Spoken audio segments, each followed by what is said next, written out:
Welcome to the Whiskey Vault. I'm Daniel Whittington, Chancellor of Wizard Academy and Whiskey Marketing School. This is Hidden Dram, something you probably won't be able to get your hands on.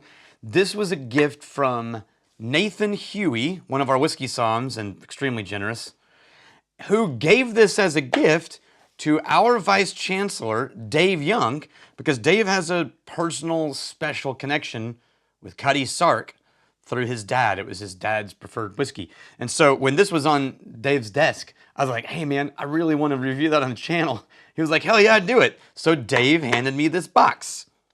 And now we get to see what it is together. Okay, I'm gonna try to open it where you can see everything and I can see it too. Let's see. Oh, there's foam. That's always probably safety first.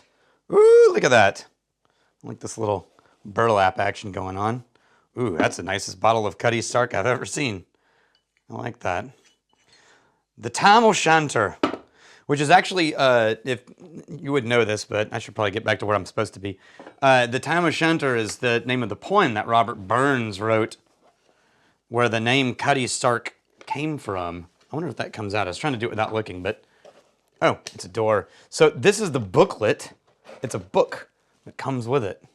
So I'm gonna put this box down.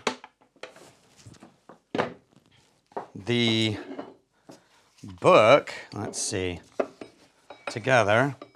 Oh, it's the poem, I'll bet. Should probably go to the first page. Here, I'll look at it and then I'll show it to you. It's got a tale by Robert Burns, illustrated by Alexander Goody.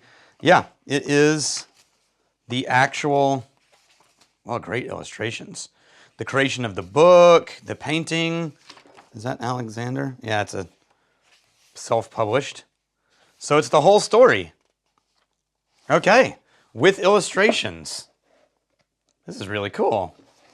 There's a looks like a, what do you call it when you paint yourself? Self-portrait. I can't believe I couldn't think of that word. But yeah, so it's the whole story illustrated. That's cool. We're not going to read it right here. That'd be way too long. No matter where I looked, I couldn't find any information about what was in this bottle.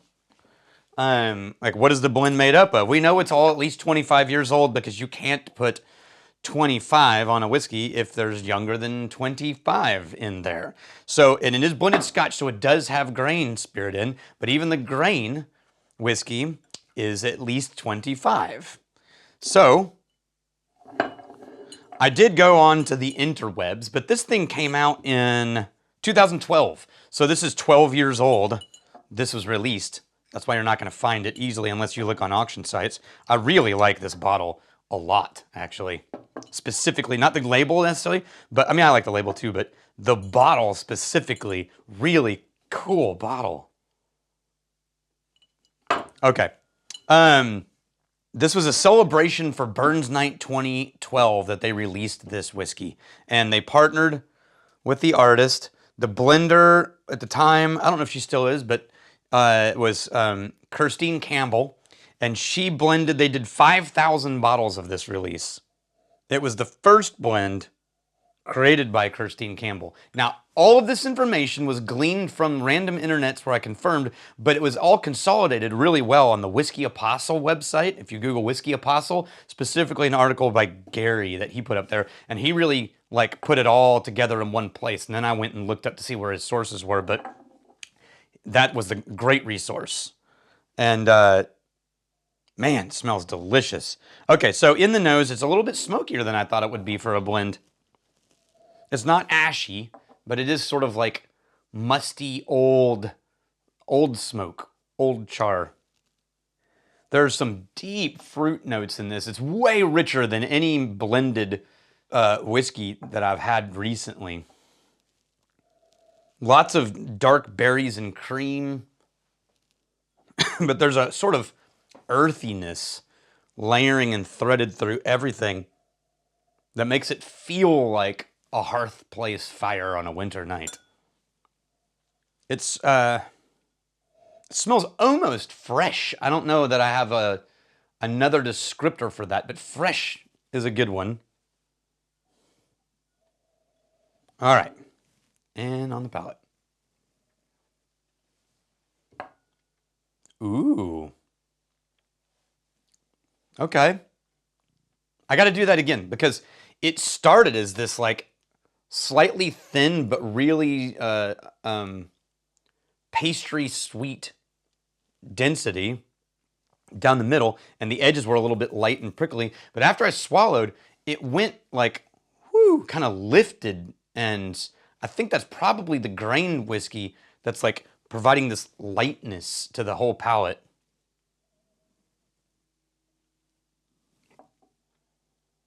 Yeah.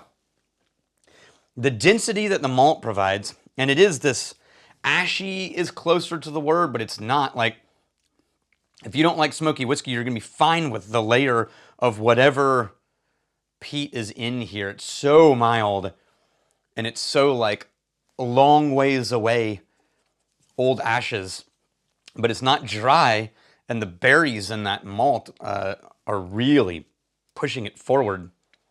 But that goes right down the middle of the palate. On all the sides and the edge and the finish, I think I'm getting mostly that light touch vanilla grain spirit with a little bit of wood notes around it.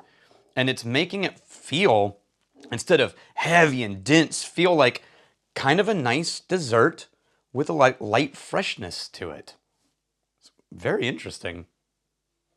It is what proof? 46.5. I'm going to pour a little more in here. Sorry, Dave. Thanks for letting me have some whiskey, Dave. I'm going to add a little water to this just to see what happens. I'm really nervous about ruining it because it's, old. But I just want to see if that will sort of open it just a little. I have a feeling that what that's going to do is make it sweeter and then remove the nuance and complexity from that slight ashy wood note that layers into the back, which is that combination of this like really nice kernel of desserty sweetness with a hint of earth, surrounded by that light vanilla with a hint of wooden notes.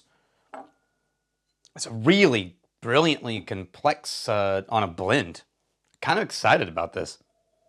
Okay, the nose went pure berries and cream after that water, and I lost all touch with that ashy smoke layer.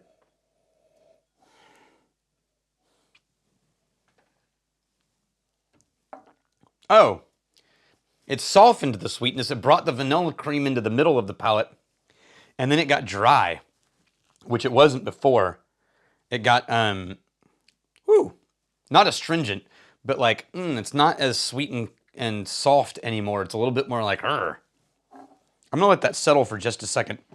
I really love getting the chance when distilleries that are famous for blends like Chivas and Johnny Walker and Dewar's and Cutty Sark, I really love when they get the chance to explore old whiskey in blends because that's really fun. And we get to experience and try some really unique and cool things. All right, the slight ashiness is starting to return to the glass now that it's rested just a little bit longer.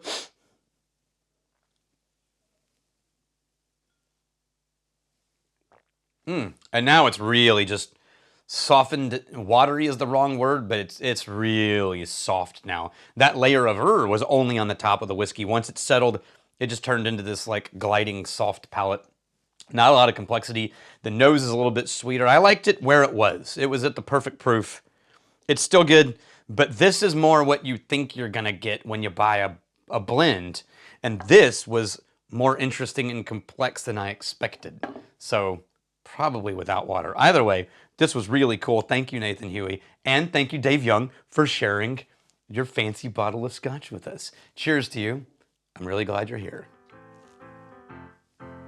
Oh, I don't want to. All right. If you really like watching me drink things that you can't get, that's terrible. Like and subscribe. It'll help. I'll regularly drink things you can get too. I promise.